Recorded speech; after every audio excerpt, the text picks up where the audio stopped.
Bueno, bos días. Unha vez máis estamos aquí, esta vez saímos do noso entorno, Sala Burbú, no barrio de Orzán. Estamos aquí no Teatro Rosalía, na Coruña. Estamos con unha persoa moi coñecida no mundo do teatro, no mundo da interpretación, no mundo de todo. Estamos a falar de Kiko Cadaba, que non hai nada máis bonito que un contador de historia. Non sei ti, Kiko, como te presentarías? A verdade é que un dos meus oficios o que me dá máis satisfaccións é o de contador de historias. A mí gustaríame ser un director de teatro famoso e aínda máis un saxofonista. O que pasa é que do saxofonismo estou lonxísimo e os oficios relacionados co teatro, eu penso que contar historias é un oficio teatral porque eu descubrinme subido a un escenario, é unha práctica que toda a xente facemos na nosa vida diaria. Na sociedade tradicional había tres actividades que era contar, cantar e bailar que eran unha necesidade como comer e beber para relacionarse cos demais. Na vida moderna perdémolas e confiamos en profesionais ou asistimos a cursos para non quedar mal en público. Entón, o contador de historias é a maneira máis, para min, máis poderosa de apelar á imaxinación de quen escoita. E usar todos os recursos é como un filme, non? Como unha peli, pero a peli pasa no entendemento da persoa que escoita e é o oficio do que estou máis contento. Sí. Eu leí que comenzaste porque eran historias que ti escoitabas de neno, entendo, falaba o tema que busquei en unha taberna. Escoitei unha vez a ti que era unha taberna familiar ou algo así, e que todas as historias era de esa xente maior, visto de un neno, obviamente, de mulleres, e falabas así. Digamos que esa foi a tua embrión cando comenzaste con isto, non? Ben, por un lado, todo o que é o patrimonio familiar, popular e cultural do meu entorno, que son os contos de miña avoa, son os contos que contaba o meu pai, os contos da taberna, as visitas á aldea, eu non lle daba importancia, estás noutro proceso, eres adolescente, estudias, aprendes, crees que iso amo do mundo, descubres un libro, ves aquel filme de Fellini, lees aquela cousa de Valle Inclán, aburreste con Lenin, estás tendo esas, ti o que queres é aprender e pensas que a cultura está noutro sitio, e é verdade, a cultura está nos libros, está no teatro, está na experiencia política, e entón, de alguma maneira, vai para o cuarto dos trastos. Todo o acervo que tiñas ti desde pequeno.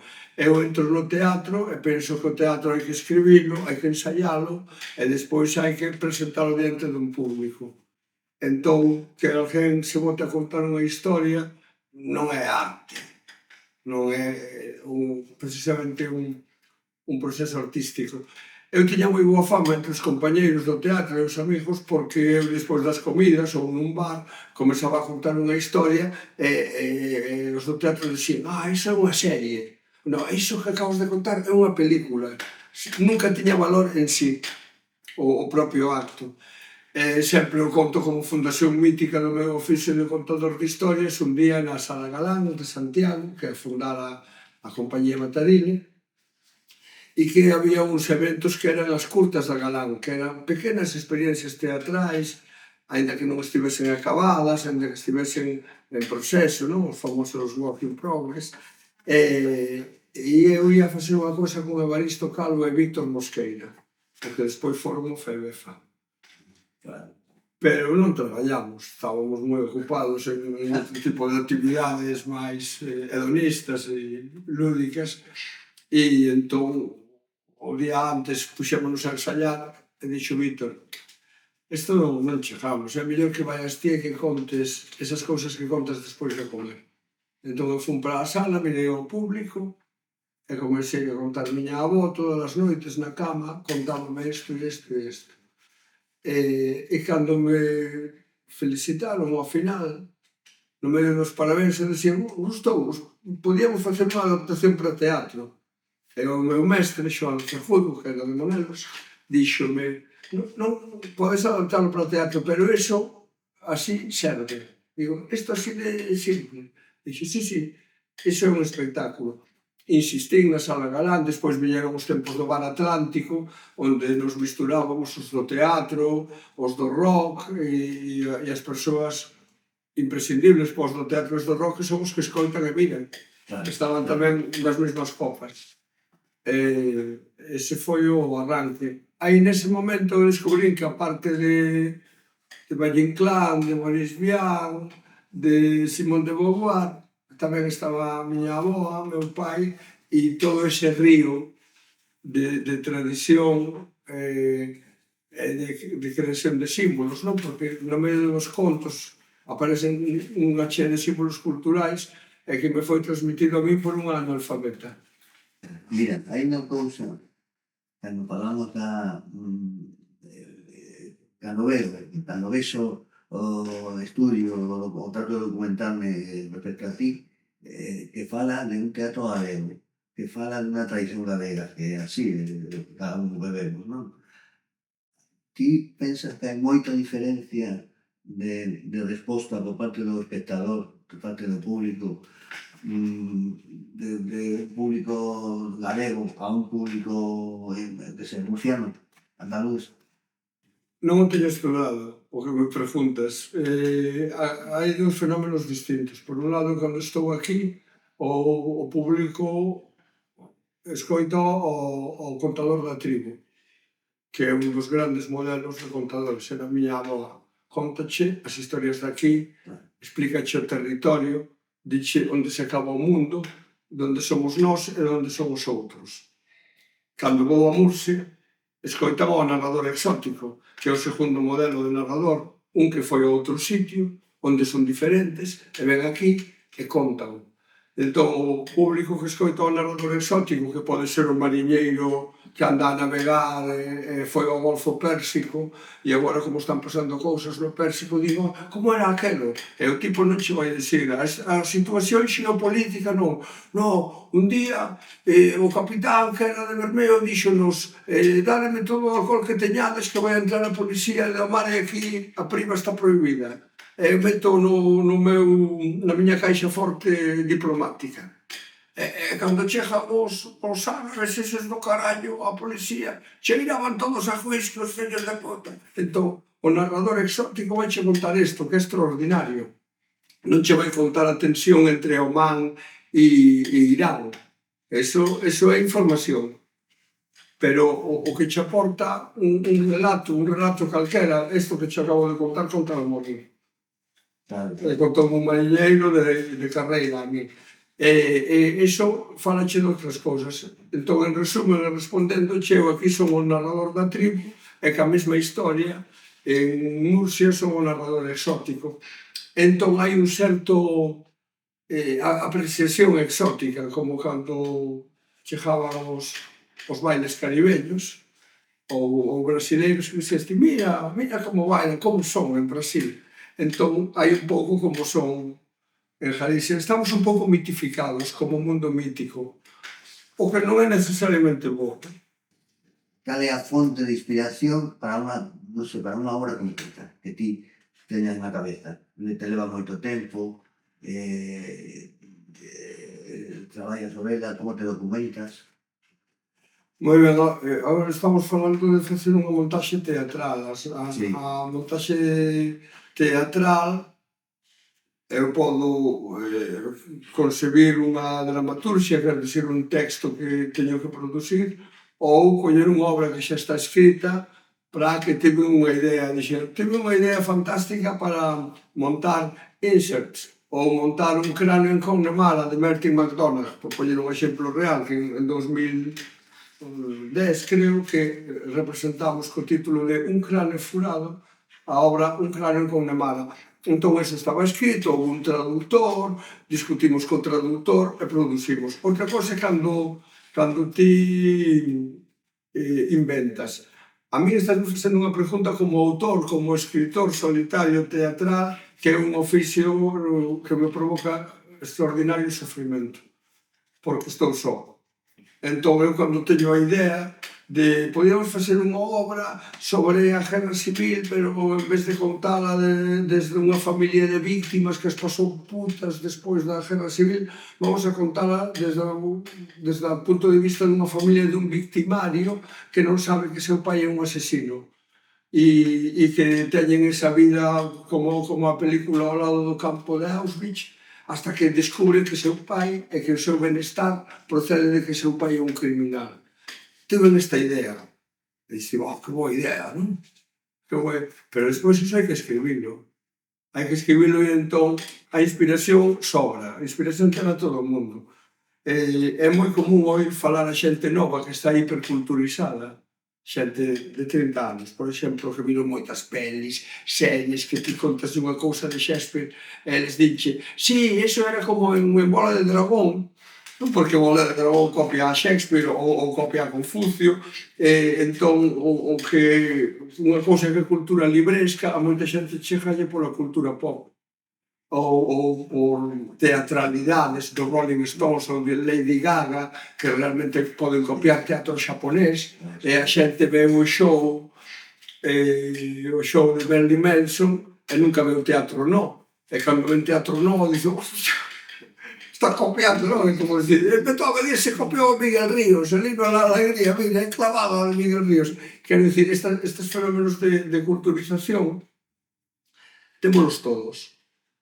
Entón, por exemplo, agora vamos estrear, dentro dunhas horas, o texto que se chama tradicionalmente A Irresistible Ascensión de Artur Rui, de Bertolt Brecht.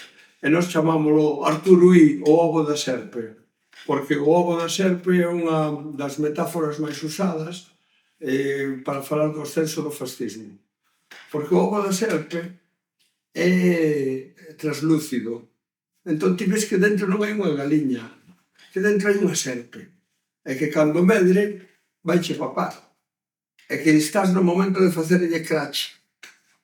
E ese momento, hai xornalistas, ainda outro día enseñaron un libro, Logo de la Serpe, e era un xornalista catalán que estuvo en Alemania no ascenso do nazismo, quero dicir, está extendido por aí.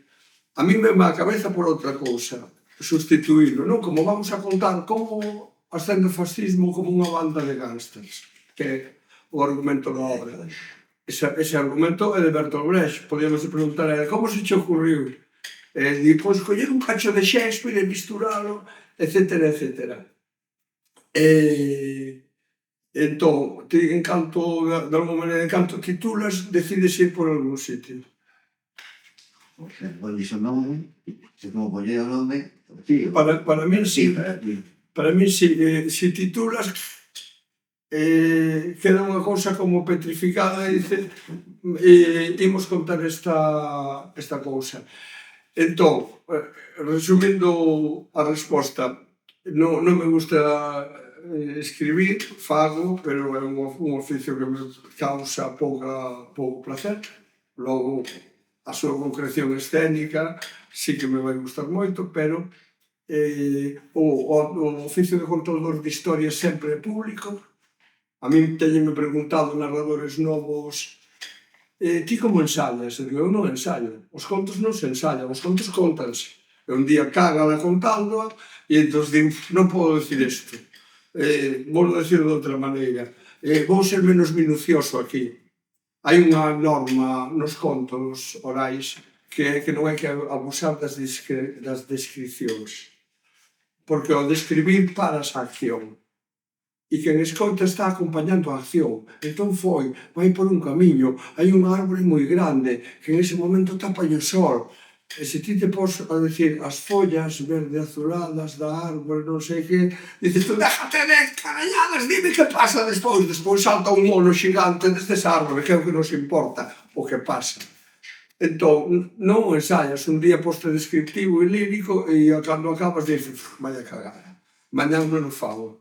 Pero non hai ensaio, se estás sempre acompañado. E o oficio de narrador é o contrario do oficio de escritor. Cando escribes estás pensando na montaxe teatral, pensas en que pode interpretar? Quen é a persoa que pode interpretarlo? Moitas veces, pola propia sistema de produción que temos nós, xa sabes que o vai interpretar. E entón, eso influe na escrita. Eu teño feito versións, por exemplo, de Jacques o Fatalista, de Diderot, que titulei Os amores de Jacques o Fatalista. Entón, era un espectáculo sobre o amor e outras enfermedades. Entón, iba a estar Víctor Mosqueira. E digo, esta escena acaba con unha canción, porque Víctor é un gran cantor escénico, un gran cantor teatral, canta desde unha personaxe, non?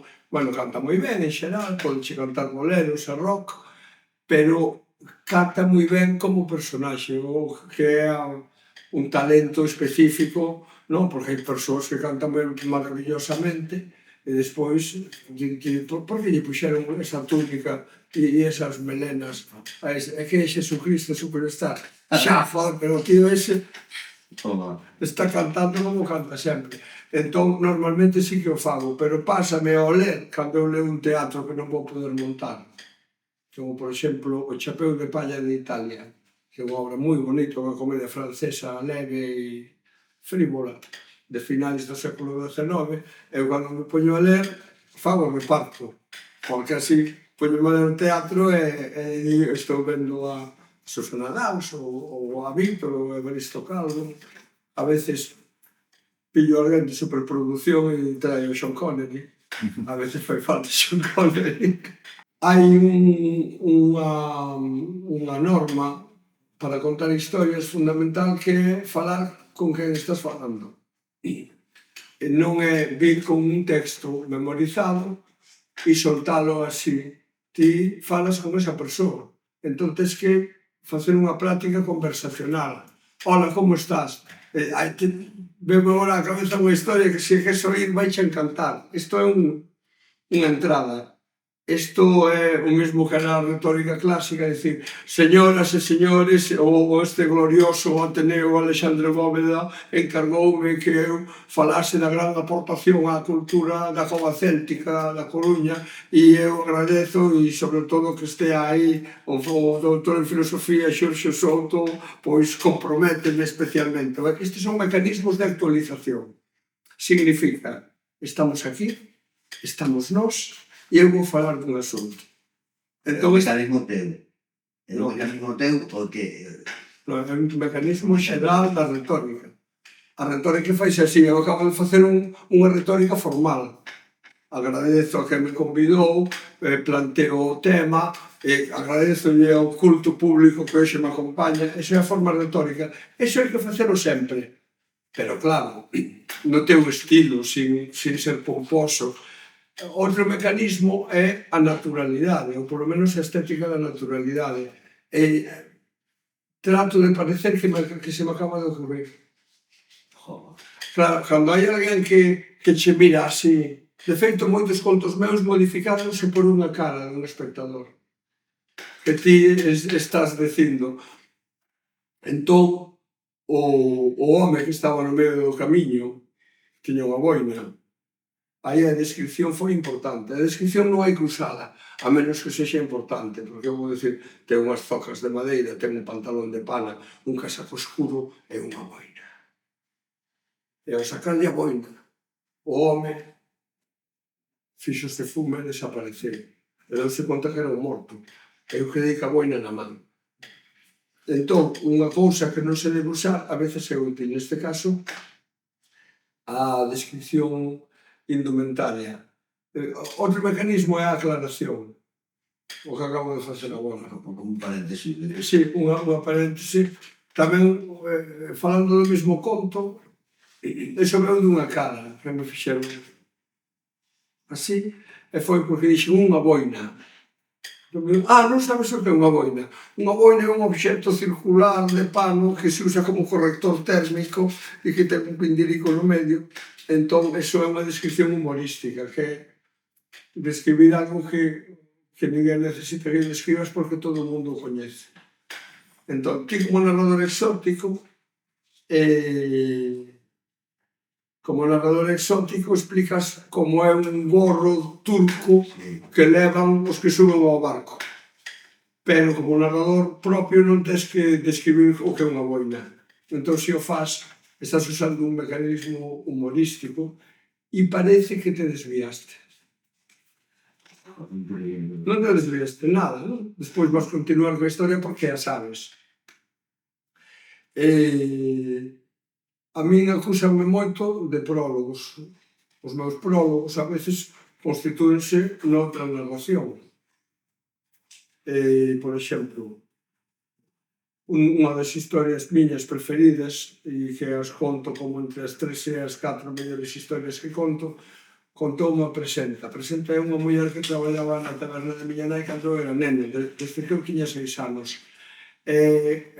No acto de presentación, mecanismo de autoridade, isto é, falamos de actualización, estamos aquí, estamos xuntos, somos nós.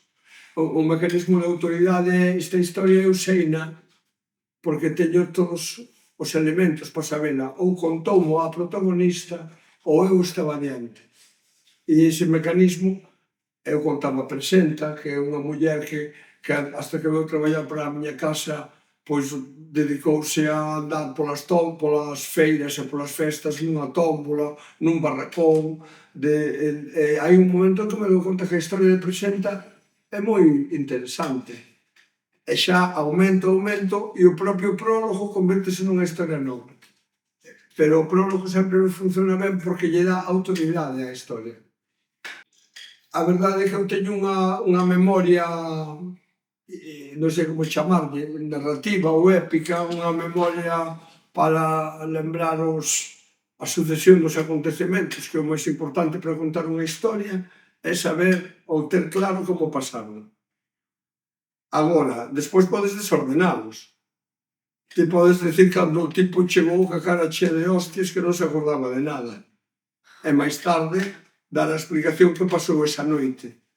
Entón, hai que ter ese esquelete da historia, eso tens que telo memorizadísimo. Logo, se hai personaxes que deben ser verosímiles e falan dunha maneira, tamén tens que ter memorizada a fala.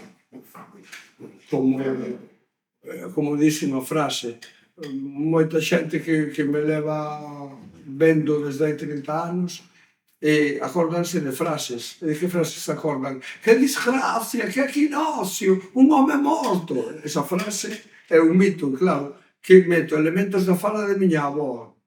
Miña avó era analfabeta, pero de repente usaba cultismos como equinoccio ou hermafrodita.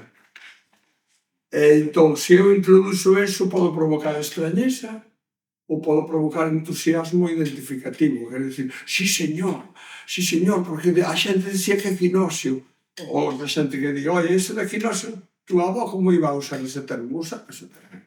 Entón, chocar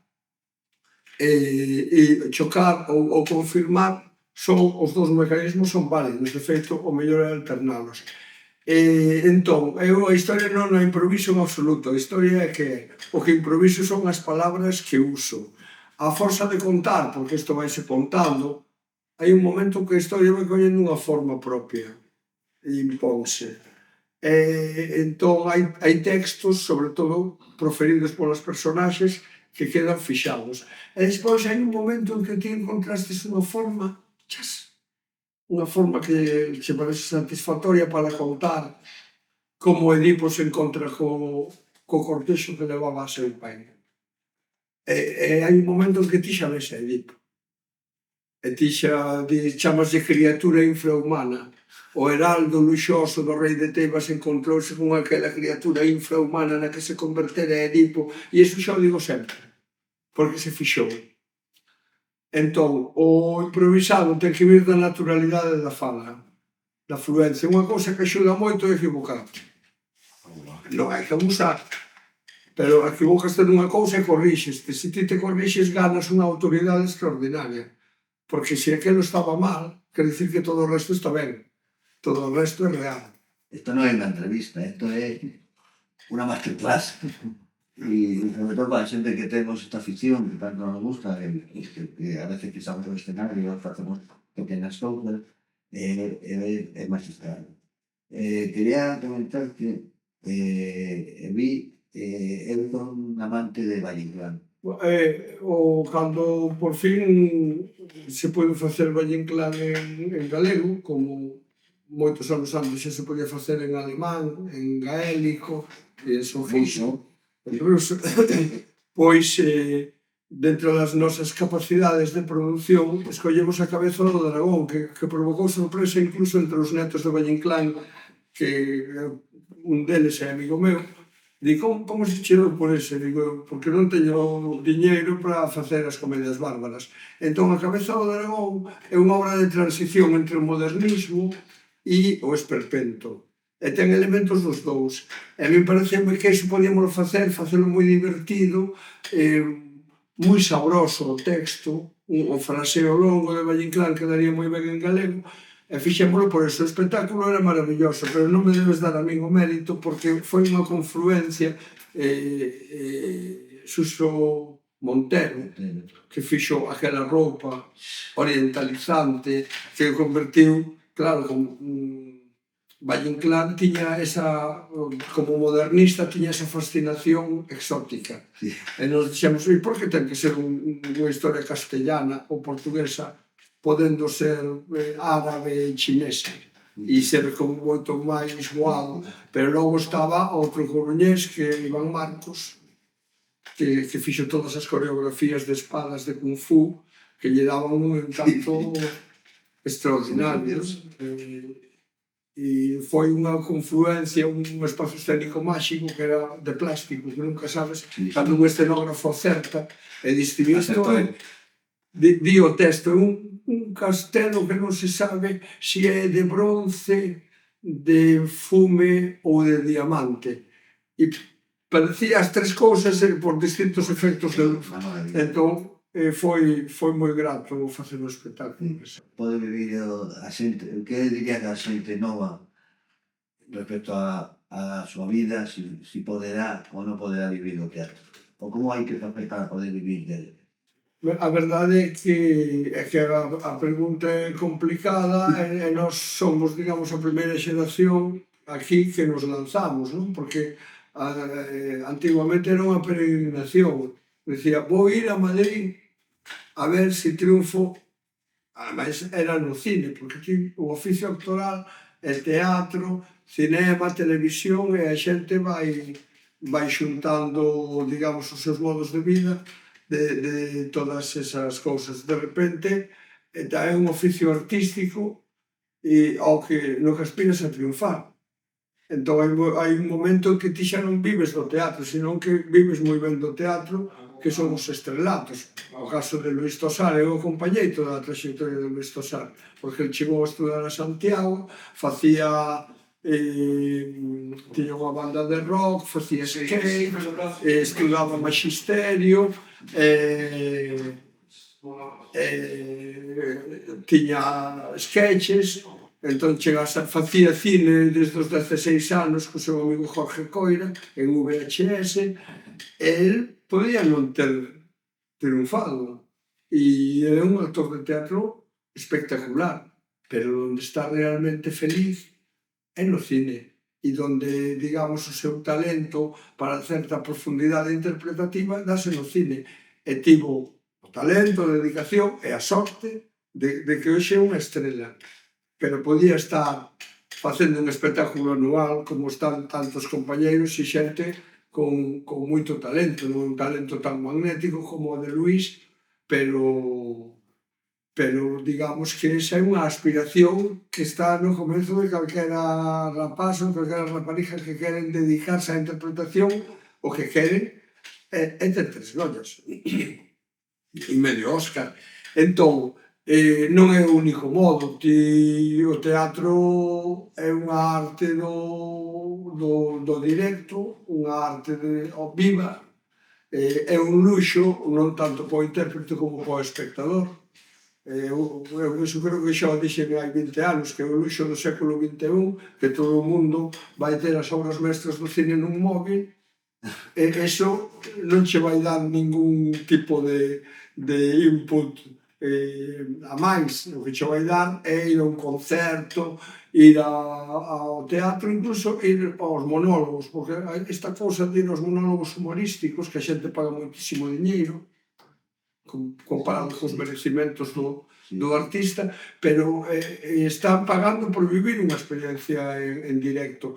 Eu agora estou traballando con Talía, teño a sorte de que me convidaron, porque Talía de vez en cando quer facer un espectáculo de gran formato, e son un elenco, unha troupe de 8 persoas neste momento, que aparte de producir espectáculos, fan espectáculos máis pequenos, fan espectáculos para bibliotecas, e teñen un dispositivo pedagóxico para, nos tempos en que hai menos traballo, ter sempre garantido un salario. Entón, digamos, teñen un gran programa para poder vivir do teatro, sin estar chamémoslle lotería, que non é de si triunfas ou non triunfas. Eu vivo do teatro, pero se non fose contador de historias, se só fose director e actor de teatro, pasaría dificultades económicas como moitos compañeiros con moito máis talento que a min. Teño unha compañeira, moitas compañeiras, que están, tivo un traballo aí na temporada 12 ou 13, non sei cal, Aquí non hai quen viva, unha desas, non? E decíame que Carlos, non vexas o que me ven a buscar a casa. Cando ti máis eu íbamos con os barcos por aí e tal. Dice que cambia a vida completamente e sobre todo me dan a seguridade económica. Seguridade económica. Porque, por outra banda, decía ela, é toda unha inestabilidade completa, porque ela dedicábase completamente a eso. Hai un tópico que se di que o mellor que lle pode pasar a un artista é ter unha parella funcionaria. E que entón ese combinado que está na cantiga de Chico Buarque, cando di ela é bailarina e eu sou funcionario, cando eu entro a currar ela vendo cholo e esas cousas. Pero que haxa un ingreso asegurado na casa facilita, eso está, quero dicir, falta un estudo sociolóxico, económico, pero podes estudar as economías familiares onde unha das patas da familia asegura a economía. Nós entramos nos teatros, nun teatro como este, como Rosalía de Castro, entramos no ano 84. Até ese momento era casi imposible que o teatro feito en galego se presentase aquí. Estes teatros eran para outra cousa. Tiñan casi todo un dominio da programación cinematográfica e despois viñan compañías de Madrid, pero ni siquiera Joglars. Naqueles momentos da transición cando Joglars e comediantes había como espacios alternativos. En Santiago era a NASA, a sala. Sí. Que os teatros como Rosalía de Castro, o Principal, o José Barbón de Vigo, non estaban a disposición das compañías de teatro galego, e iso comeza nos anos 80. Eu lembro-me cando comecei con Xavier Lourido, que ele era un actor maravilloso, que optou por ser empregado dunha axencia de seguros, onde chegou ao máximo.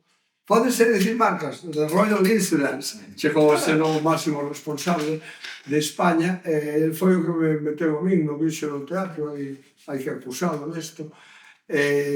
Viñemos ao Teatro Colón, precisamente dentro dunhas xornadas que eran para a infancia. Tiñamos un espectáculo de payasos que se chamaba Gali e Matías, eran os tres payasos, Gali e Matías, e chegamos, nos mandáramos un noso cartaz que era moi bonito, en morado e amarelo, e chegamos ao Colón e vimos en xigante o noso cartaz. E pareceunos que estábamos en Broadway, porque ainda había o oficio de pintador, Sí.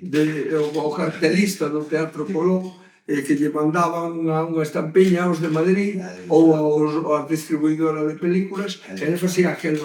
A nós aquelo, ademais non era como agora, que se caía o móvil, vamos a facer unha foto aquí, non había que chamar a alguén que tuvera unha cámara, vamos a retratar co noso cartaz. Despois hai as cuestións do público, non? Houve poño 3 exemplos de falta de público para demostrar que o teatro que non fai o público. O que nós facemos é preparar o teatro, pero cando sin público non existe. Por iso estou moi contento de que vayamos estrear hoxe, porque por fin vai haber teatro. Que non hai entrada. Eso tamén é moi bonito cando non hai entradas. A mí ás veces queixanse os amigos e eu digo, ti non sabes que justo nos dá nos cando nos din non quedan entradas.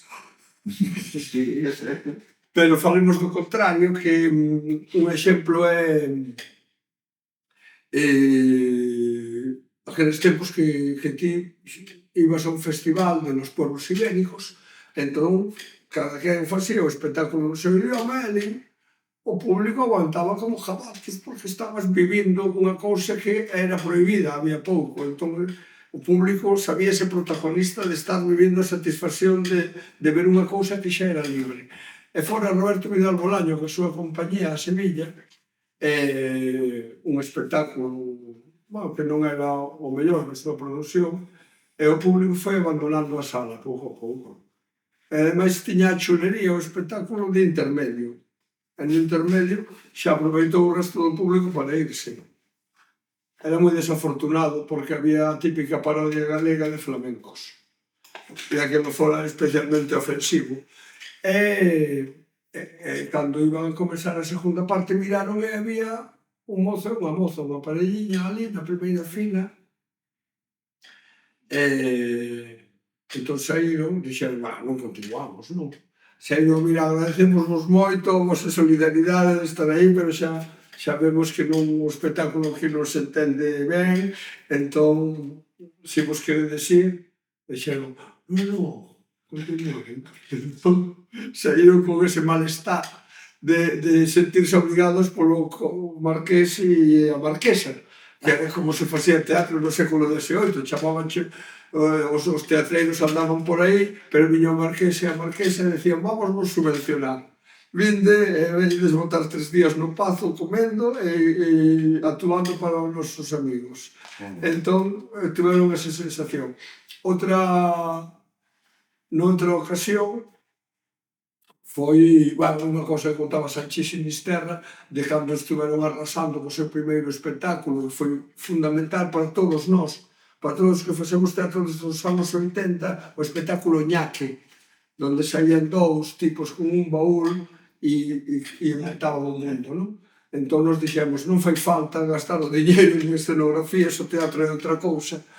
E despois de estar arrasando en Cataluña, en castellano, chegaron a Madrid e contaban a min un que escribía en primer acto, Pepe, que contábame que estaba el e a muller Marina na sala, eran os únicos espectadores, e que oíron ao autor dicendo, hostia, non hai nadie! Ese grito que resonou no Teatro Baldeiro, non? Despois xa volveron cobrando moitísimo caché, pero iso é outra historia.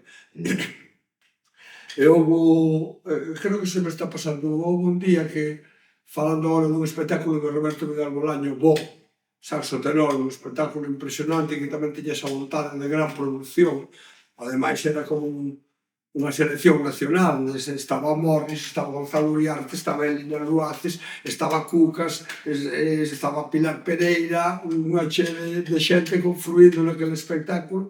Foi un éxito, tamén en Madrid, no Olimpia. E chegamos a Ferrol, ao teatro que mellor sonaba de Galicia, agora o Rosalía acaba de desbancar, de mellor acústica, e había 4 señoras. Entón eu andaba de director en xira, pero nunca souben ben en que consistía o oficio. E dixen, mira, non imos facendo, chavales, porque hai 4 señoras, vamos de ofrecer 3 entradas por cabeza para mañá. Se alguén me pode acompañar, entón fomos ali e rodeámonos. Dixen, hai unha norma non escrita no teatro que cando hai máis xente encima do escenario que abaixo, pois non se representa. Entón, dixo a señora, vostedes perdonen, non, señora, non temos nada, pero perdonen, que non vino nada, non, pero vostedes ten que pedir perdón porque ven, en tal caso, as persoas que non viñeron poden dicir eso, e foronse moi contentos que as súas entradas para o día seguinte, eu ofrecinlles un café con leite no Tupinamba, pero dixeron que non, que ya aprovechaban e iban a casa. Eso contaba tamén Juan Diego, un espectáculo que baixou ao escenario, pues, mire, se vostedes queren, eu pago. Eu fixe. Xa non me digo, eu encantado, tía. A obriga da estrea é estar nervioso. A mí moitas veces cando me preguntan como contador de historias, sobre todo chavalada, non? Xente cando estás no instituto, e eres o que máis admiran é que ti te pares e que fales en público, porque cando fan eles están nerviosos e di, non, terías un consello para darnos? Dixen, o máis importante, poñerse nervioso. Se ti ves que vas a sair a escena e non estás nervioso, fai algo para poñerte nervioso. E isto é unha ironía, pero dá moitísima tranquilidade, como dicendo, entón o que me pasa a min está ben. Non, porque moita xente que cree que poñerse nervioso é un obstáculo. E realmente é unha manifestación do estrés necesario para estrear. Logo, o que ten a estrea é que é un acto social do lado de abaixo. Hai moita xente que queremos estar na estrea. Eu sempre digo, vamos a estar 3 días en Santiago, o terceiro día vai estar mellor. O segundo día ten mala fama, non? Como di a canción de Caetano Veloso, xente de teatro, di noite de estrea, atención, medo, deslumbramento, non sei que, maxía. Todo é unha grande ilusión, mas parece que non cando é o segundo día. E parece que todo se acaba. E o segundo día é esa baixón, que moitas veces, antiguamente, polo menos, era provocado polas festividades da estrea, que eu nunca entendín que eso de emborracharse ata as 6 da mañá só porque estreaches. Entón provocaba un segundo día onde desaparecía o brillo. É unha canción que é moi bonita, moi simple, de Caetano Veloso, que di xente de teatro que soubo inverter para sempre o sentido da palabra merda. Non? Que como en teatro a palabra merda é positiva, Caetano encontrou ese verso. Caetano cantou neste teatro tamén. Entón estamos pisando terreno sagrado. Entón, diante das estreas, eu lembrome que Chisco Amado, un actor que buscou a vida pois en Madrid, en Barcelona, audiovisual, que estaba nesa miña primeira experiencia teatral, cando entrei no teatro, el sempre se indignaba porque eu estaba moi tranquilo. Igual eu estaba moi tranquilo porque estaba aterrorizado, estaba así, non? Pero como estaba por ali, que pintábamos moitísimo naquela, tiñamos a barra blanca de Laucrón número 0 e a barra negra, e entón facíamos aquí unhas olleiras, a cara pálida, moi brechtiana todo, e ele andaba e dicía, que Chisco, non sei que, non sei quanto, e tú estás moi tranquilo. Era así.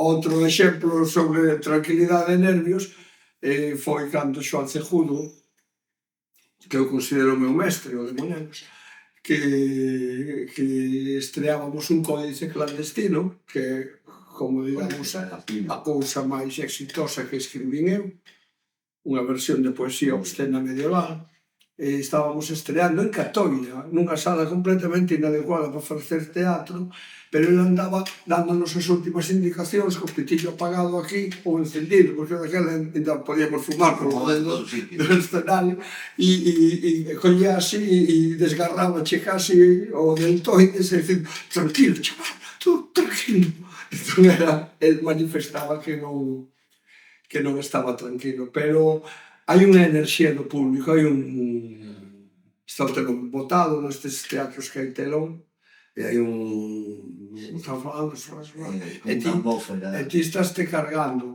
Pode haber xente que estea... Eu tamén vivín ese pesadelo típico de teatro, ese tópico de que hai alguén que está tan aterrorizado que desaparece o día da estrea e non se pode facer a obra. Eso eu vivino. Eu fui un axudante de dirección Sí. e técnico do son da obra El astrólogo fingido de Calderón de la Barca, que se puxo neste teatro tamén cando se solucionou todo, pero o protagonista e socio, digamos, co-productor, o día da estrea foi asinar un aluguer dun almacén para guardar a escenografía para cando acabase todo en Toledo e non regresou nunca. E nós tiñamos o teatro cheo, os actores vestidos, casi ninguén tiña móvil naqueles tempos, E que fixexe? cancelar. E o que iba a ser ganar 2 días de cachés convertiuse en pagar 3 días de aluguer de teatro. E foi eso que diste, eso nunca pasa, fugouse. Eu acordo que o abracei no ensaio xeral, ele estaba moi inseguro do seu traballo. Era alguén que decía o verso maravillosamente, pero tiña algo que o bloqueaba, tiña algo que o tensionaba, non? E estaba moi de acordo que eu fui abrazar para darlle ánimos ao acabar o ensaio xeral, e toqueino así, e estaba tocando unha pedra, era alguén así. Dixeme, tú crees, Kiko? Dixeme esa frase. O día seguinte desapareceu. Teñenme invitado a ser actor, porque lles fago gracia como narrador, pero logo cando aparece o texto fixado, a caracterización, todas esas cousas, eu non digo que dea vergonza, pero quedo moi aplanado, quedo nun nivel que non é o polo que me convidaban a ser actor. Entón, nunca me quedei en blanco nun texto aprendido, e como narrador, pola miña técnica que xa comentamos, se me quedo en blanco, eu digo, agora non me acordo moi ben, pero xa me virá a cabeza, porque eu estou sempre actualizado, estou sempre ca xente que está aí diante de min. Que pasa, hai tanto entrenamento, tanta verbosidade, hai o que moitos actores preparanse físicamente, eu sempre que estou dando a chapa, sendo un palizas, estou entrenando. Quero dicir que teño poucas posibilidades. Hai o caso dun compañeiro que tivo un problema, pero foi un problema de saúde grave, que quedou e non sabía onde estaba, quedou bloqueado completamente, pero iso non é o mesmo que frase viña agora. Pero cando traballaba máis de actor soñaba que non sabía o texto. Era un dos soños recurrentes antes de Tereo. Eu nunca me quedei en blanco tampouco. É certo que o compañeiro con unha mirada te axuda, claro. Podo responder un pouco con distancia, que é que hai a autopercepción como actor ou como actriz. Estou me acordando agora de un par de actrices que como hai unha certa entrega emocional, tamén o narrador ten entrega emocional, pero é máis tenue, porque o narrador o máis importante que fai é estar relacionándose con estes, non estar evocando as emocións do personaxe. Pero a actriz e o actor sí que están, de alguma maneira, comunicándose con estes, pero dicindo, aquel tipo pasáballe isto que me está pasando a min. Non é un pouco a diferencia entre o el e o eu, dramático. E entón hai momentos en que ti tes unha concentración e como se di, pareceche que o estás vivindo, sen entrar no psicótico. E acordo dunha actriz que dixo, eu aquel día sentíme que estaba, eu era ela, era aquela personaxe, era aquela taberneira irlandesa, que seu pai é un alcohólico e que se está só adiante dun mundo infernal de machotes que se dedican a privar. E eu era ela, eu vime nesa indefensión, nesa necesidade de encontrar o amor. E foi o director e dixo: "Que te pasou? Por que? Non, estabas farfullando todo". Entón, claro, hai unha sensación emocional que che dá moita satisfacción a ti, pero a capacidade de transmisión desas emocións fainas a técnica teatral. E aquí entramos no famoso paradoxo do comediante, que pronunciaba o señor Denis Diderot na obra que se chama así, que é ser falso para ser auténtico e ser auténtico para ser falso. E creo que eu utilicei algo nesta obra, cando se fala de Bertolt Brecht, que é teatro político, que parece que che vai a querer transmitir un recado claro, non? Un panfleto. E Brecht dixo que ele non facía teatro para iso, facía teatro para que a xente discutise ao sair. Falase de política ao sair, pero non el falar de política desde o escenario. Entón, hai moita xente que considera a Brecht como moi afirmativo, apodíctico, discursivo, panfletario, como dixen, e el di que o máis importante do teatro é divertir. Entón, pode-se aplicar o paradoxo de Bertolt Brecht, que é ser divertido para ser serios e ser serios para ser divertidos. A verdade é que estou considerando o horizonte do retiro dentro da profesionalidade. A diferencia é que no momento en que estás ou contando nun escenario ou nunha sala de ensaios traballando, desaparece esa sensación porque o noso oficio é un oficio dun alto consumo imaginario. Nos chegamos a traballar e temos que empezar a imaginar cousas que non están, cousas que non son físicas, nin son sociais, ti estás no social, na vida pública, ves as noticias, e ao mesmo tempo vaste a facer unha obra frívola francesa ou vaste a outros mundos. Entón, é parte do oficio orientar o mundo imaginario. Entón,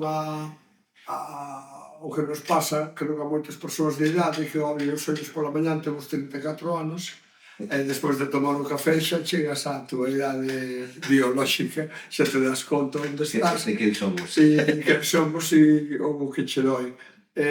A verdade é que a min o que me mantén é o público. Por iso, os procesos de ensaios moi longos, por iso, primeiro, a soidade de escribir é dolorosísima.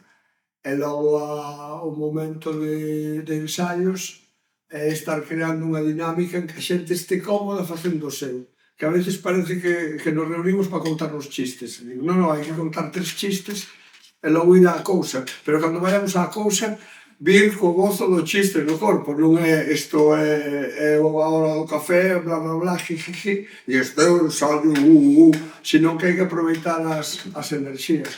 E eu por agora sigo disfrutando disso, disfrutei moito con Talía e teño polo menos 2 proxectos por diante. Si, últimamente, dentro do noso, digamos, mercado teatral, están pasando cousas moi boas, que hai un público que xa quere certos produtos, por chamar de alguma maneira, van e enchense teatros, e iso é bo para quen enche os teatros e é bo para a xente menos coñecida, que di, fomos ver este teatro pode estar ben tamén. Alimentámonos mutuamente, non? Creo eu. E o que ainda non hai é unha plasticidade do mercado para que se tes un éxito que se prolonguen os días. Por exemplo, o que se chama a temporada teatral ainda non pasa. Pasalle a certas experiencias ou experimentos como os Chévere, non? Chévere co teatro político que fai Chévere, teatro documental, pois conectou cunha sensibilidade moi extendida e tamén con certos intereses de programación. porque ti podes estar facendo unha cosa moi interesante, que lle interesa moito ao público, pero non coincide con intereses de programación. Nós o ano pasado fixemos As Desterradas, unha obra sobre unhas monxas do século XVI que queren expulsar do seu convento e a central de Valladolid benedictina quedarse con ela. É unha obra moi ben escrita, personaxes deliciosos, e o público entusiasmase. Pero Moi interesado. en programación dicen, vale, xa cumplimos, xa o fixemos.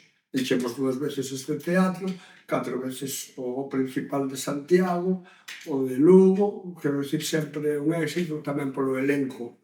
Sabes, é un elenco de actrices que é un tour de force, que tamén se valora, aparece un certo estrelato, que tamén nos convén, que este Rebeca Montero, Belén Constela, Melania Cruz, xa vou completar, Patricia Vázquez e Rocío González, que a xente vai ver esas actrices lucidios, non? Claro. Ainda que che pode interesar menos o tema, non? Pero se non a montase eu, un tema de monxas, Sí. yo diálogos de carmelitas non penso montarlo en mi vida.